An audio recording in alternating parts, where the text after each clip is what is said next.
لله وحده والصلاة والسلام على من لا نبي بعده أما بعد فأعوذ بالله من الشيطان الرجيم بسم الله الرحمن الرحيم يا أيها الناس اعبدوا ربكم الذي خلقكم والذين من قبلكم لعلكم تتقون صدق اللہ العظیم۔ محترم حضرات، انسان کی تخلیق کا مقصد اللہ کی بندگی ہے، اور بندگی انسان کی عظمت ہے۔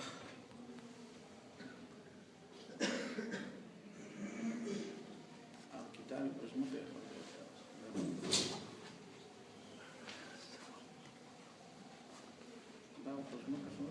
کتاب کو نہیں دیتے۔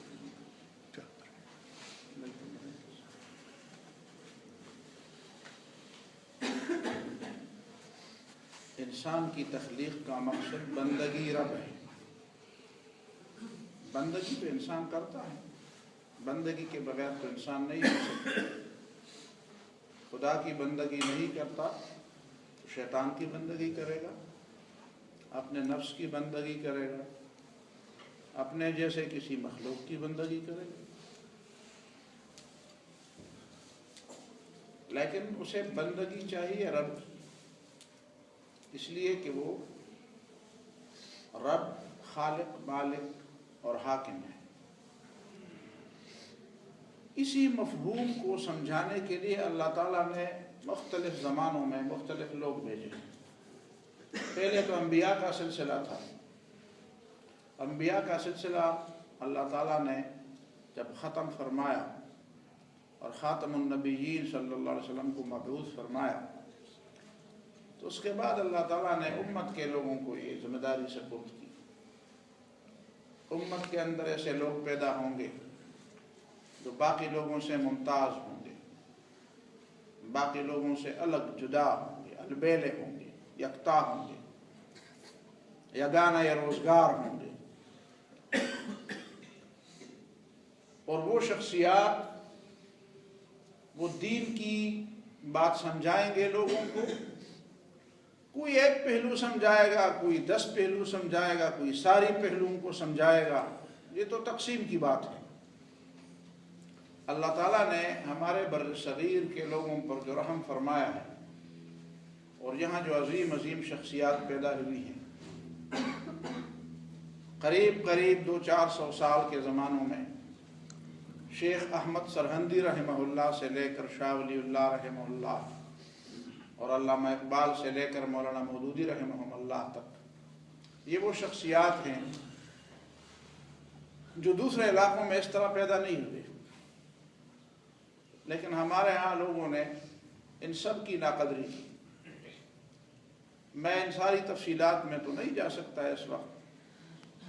آج 9 نومبر ہے، علامہ اقبال کے پیدائش کا دن ہے۔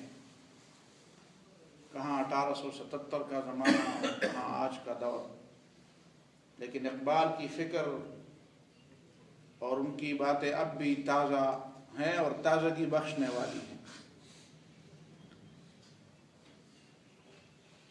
پچھلے سال تو اس دن چھٹی منائی گئی تھی، وہ بھی کوئی عجیب سی بات تھی، اور آج اگر چھٹی نہیں منائی گئی ہے تو تب بھی فکر اور انداز تو وہی ہے کہ نہ اقبال کی فکر سے کوئی آشنا ہوا، نہ کسی نے کسی کو سمجھایا، نہ کسی نے اس طرف توجہ دلائی۔ بس یہ دن آتا ہے اور گزر جاتا ہے۔ اقبال کون تھے رحمۃ اللہ تعالی علیہ؟ میں سمجھتا ہوں کہ اقبال نے اپنے بارے میں جو کچھ کہا تھا وفات سے کچھ 10-15 منٹ پہلے، کہ سرور رفت باز آیت کنایت،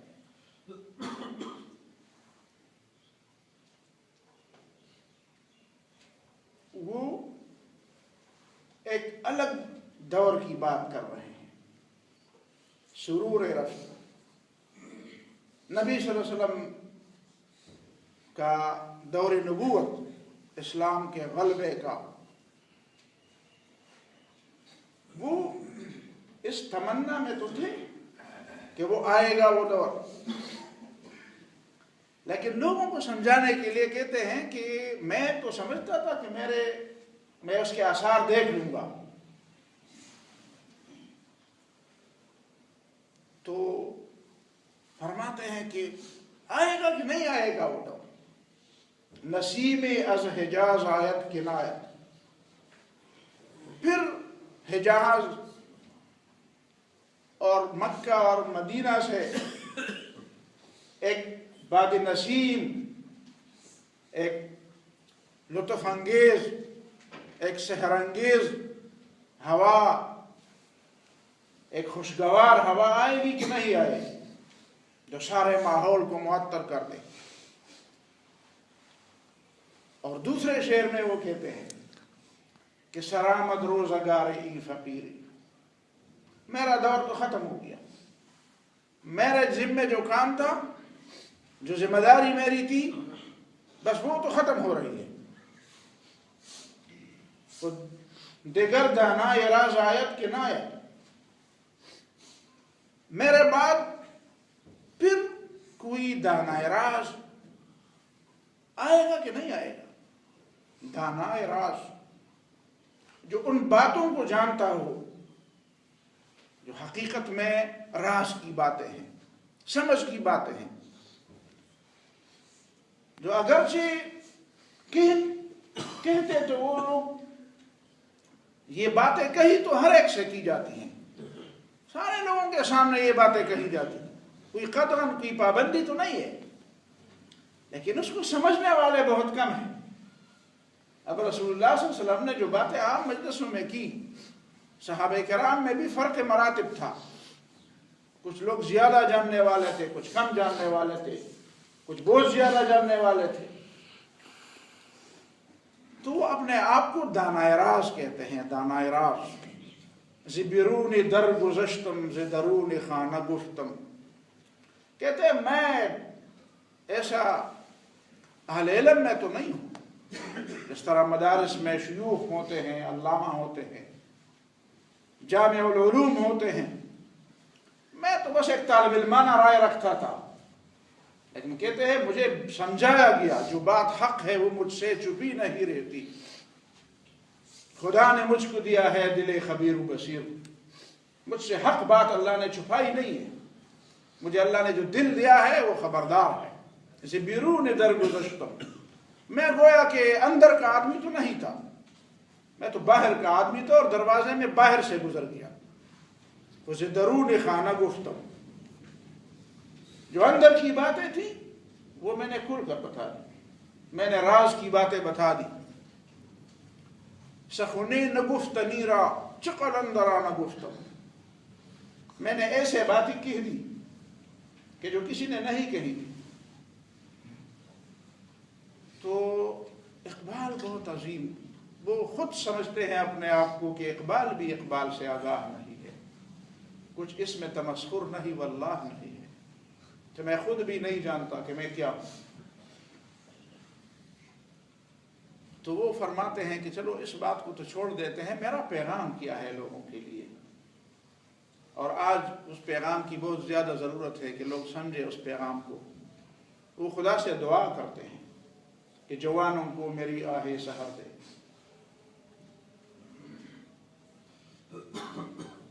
دعاؤں میں تو وہ بڑا، وہ جو اللہ تعالیٰ سے دعائیں مانگتا ہے اور کہتے ہیں میں شب بیداری میں جو چیزیں مانگتا ہوں اللہ تعالیٰ سے، کہتے ہیں مجھ سے نہ چھین لذت آہ سحر گہی، مجھ سے یہ لذت نہ چھین، یہ میری لیے متاع ہے. متاع کارواں ہے درد سوز و آرزو مندی، مقام بندگی دے کر نہ لوں شان خداوندی. یہ بندگی میں بندے کے لیے جو لذت ہے اور جو اس میں فرحت ہے، جو اس میں سرور ہے، اس میں اسی کے لیے جو کچھ ہے اسی پر اکتفا کر دے، اسی کو مان لے، اسی کو جان لے، اسی میں آگے جائے، اسی میدان کو سر کر دے، اس کے لیے بہت بڑی بات ہے. تو کہتے ہیں جوانوں کو میری آہی سحر دے، پھر ان شاہین بچوں کو بال پر دے. خدایا آرزو میری یہی ہے، میرا نوری بصیرت عام کر۔ سارے لوگ سمجھے اس بات کو، لیکن کون سمجھتے ہیں؟ وہ توحید کے عقیدے کی بنیاد پر بات کرتا ہے، بازو تیرا توحید کی قوت سے قوی ہے، اسلام تیرا دیش ہے اور تو مصطفی بھی ہے۔ اسلام کو دیش کہتا ہے۔ اسلام ایک خاص وطن میں، ایک خاص زمانے میں، ایک خاص جغرافیہ میں اپنے آپ کو محدود نہیں کرتا۔ اس کی فکر کی جو تشکیل ہوئی وہ بھی رفتہ رفتہ ہوئی۔ ایک زمانے میں اس نے کہا تھا کہ سارے جہاں سے اچھا ہندوستان ہمارا، لیکن ایک وقت پھر آیا کہ جب وہ سمجھتا ہے کہ اس بات کو تبدیل کر دیتا ہے، اس فکر کو وہ تبدیل کر دیتا ہے، اس میں وہ سب پیدا ہوتی ہے کہ چین و عرب ہمارا، ہندوستان ہمارا، مسلم ہے، ہم وطن ہے، سارا جہاں ہمارا۔ یہ فکر کی تشکیل ہے۔ اس فکر کی تشکیل کس بنیاد پر ہوئی؟ اس نے توحید کے سبق کو سمجھا۔ توحید کی امانت سینوں میں ہے ہمارے، آسان نہیں مٹھانا نام و نشان ہمارا۔ وہ چیلنج کے انداز میں کہتا ہے، وہ اللہ تعالیٰ کی توحید کو اور اللہ تعالیٰ کی حاکمیت کو، یہ جو طریقت اور شریعت کی باتیں ہو رہی ہے، میں سمجھتا ہوں اقبال نے تو فارسی میں بہت بڑا کلام کیا ہے، لیکن ایک شعر کے اندر اس نے طریقت اور شریعت اور جہاد اور یہ صوفیزم، جس کو آج صوفیزم کہتے ہیں، تصوف، جہاد اور تصوف کو ایک شعر میں جمع کرنا، یہ میں سمجھتا ہوں شاید کسی اور شخص کا کام نہیں۔ اسی کلیات اقبال میں وہ کہتے ہیں، فارسی کلام، اس میں کہتے ہیں، بانشِ درویشی در ساز و دمادم زن۔ فقیری میں کیا ہے؟ درویشی میں کیا رکھا ہے؟ تصوف میں جو بنیادی چیز ہے وہ کیا ہے؟ وہ یہ ہے کہ انسان خدا ہی کا بن جائے، وہ مخلوق سے بالاتر ہو جائے، ان چیزوں سے بالاتر ہو جائے۔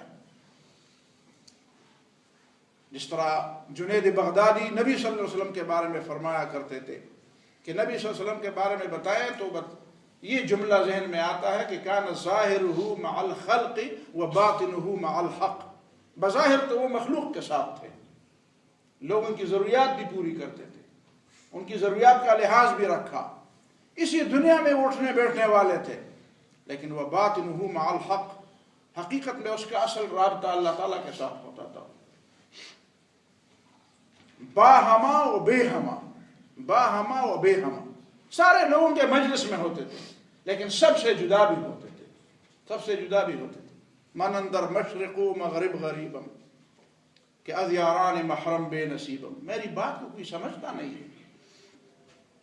کہتے ہیں مومن تو ایسا ہوتا ہے، مومن تو ایسا ہوتا ہے، وہ بظاہر ایک جگہ پہ ہوتا ہے، حقیقت میں کسی دوسری جگہ ہوتا ہے، اس کے دل کی تاریں کسی اور جگہ پہ لگی ہوتی ہیں۔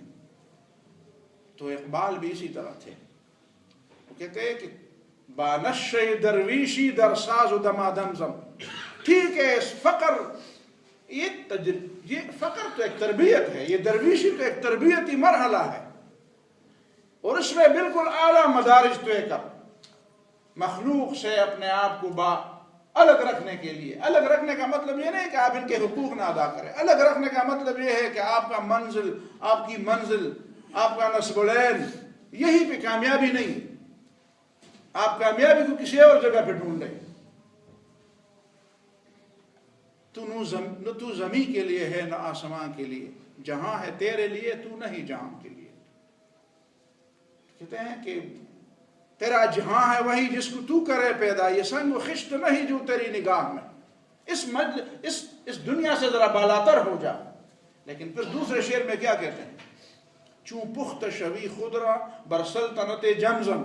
ایسا نہ ہو کہ آپ اپنے آپ کو پختہ تو کر لے، آپ کا ایمان تو وہ مدارج طے کر لے، تو جب آپ کا ایمان اس درجے تک پہنچ جائے کہ آپ مخلوق سے بالاتر ہو جائیں، آپ صرف رب کا ہو جائیں، تو پھر اسی ہو میں ساری زندگی گزر جائے۔ نہیں، پھر جب آپ اتنے پختہ ہو گئے ہیں تو چون پخت شوی خودرا بر سلطنت جمزم، پھر اللہ کا کوئی دشمن دیکھ لو جو سب سے زیادہ مضبوط ہونے کا دعویٰ کرتا ہے، اور اس سے ٹکرا جا، اس سے ٹکرا جا۔ چون پخت شوی خود را بر سلطنت جمزم، پھر ایسی حالات پیدا کر کہ تجھے کسی سے ٹکراؤ ہو جائے، تمہارا کسی سے ٹکر ہو جائے۔ طالب علموں کو بھی کہتا ہے تجھے کتاب سے ممکن نہیں فراغ کہ تو کتاب خواہ ہے مگر صاحب کتاب نہیں۔ ایک کتاب پڑھنے والا ہوتا ہے، ایک کتاب والا ہوتا ہے، دونوں میں فرق ہے۔ کتاب خواہ ہے، تو کتاب کو پڑھتا ہے لیکن صاحب کتاب نہیں، تو صاحب کتاب بن۔ اور تیری خدا تجھے کسی طوفان سے آشنا کر دے کہ تیرے بحر کے موجوں میں اضطراب نہیں۔ جب طوفان سے تمہارا مقابلہ نہ ہو، جب تو سمندر میں کود کے وہ وہاں پہ نہ دیکھے کہ تو موجوں کے ساتھ کیسے لڑتا ہے، تو پھر سمندر کو پار کیسے کرتا ہے، اور صرف قصے کہانیاں سناتے ہو، وہیں پہ بیٹھ کر ایک کونے میں بیٹھ کر کہتے ہو کہ میں تو پہنچ گیا ہوں۔ ایسا نہیں پہنچا کرتے، ایسا نہیں پہنچا کرتے۔ تو توحید کی بات کو سمجھاتے ہیں، اس عالم سے بالاتر کرتے ہیں، پھر وہ قرآن کی بات سمجھاتے ہیں۔ وہ کہتے ہیں میری تشکیل، میری فکر کی تشکیل قرآن نے کی ہے۔ کہتے ہیں قرآن کو جانتے ہو؟ قرآن کیسی کتاب ہے؟ تو نمیدانی کے آئینی تو چیز تجھے پتا ہے؟ تمہاری زندگی کا آئین اور نظام کیا ہے؟ زیر گردوں سر تمکینی تو چیز، اس آسمان کے نیچے تمہاری قوت کا راز کیا ہے؟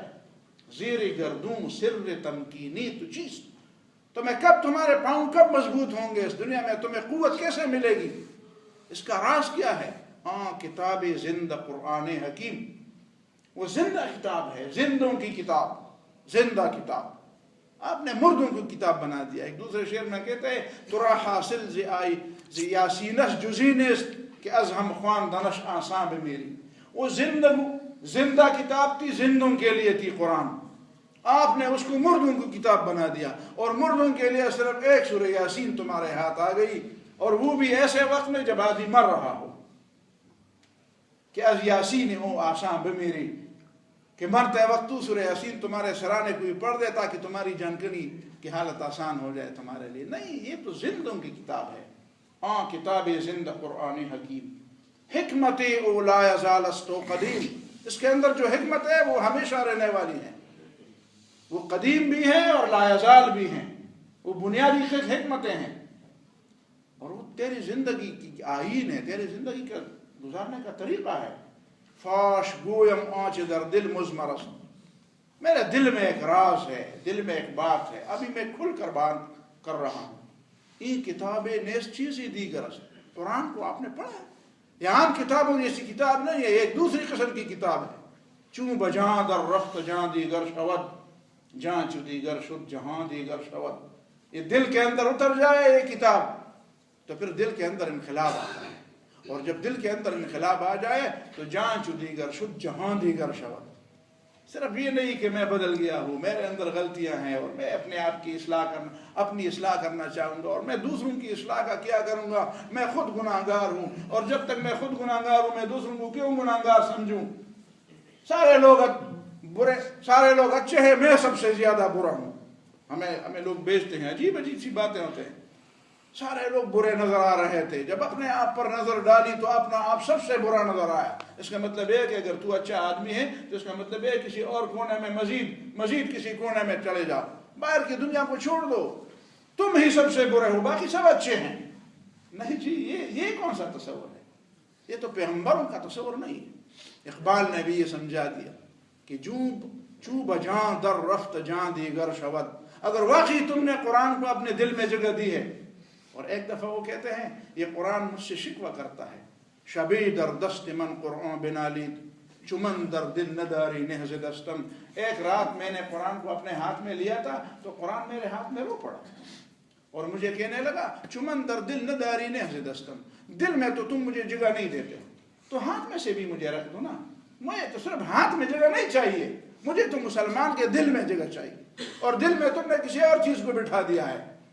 لیکن دل میں بیٹھ جائے قرآن، چو بجاں در رفت جان دیگر شود، اور جان چو دیگر شد جہاں دیگر شود۔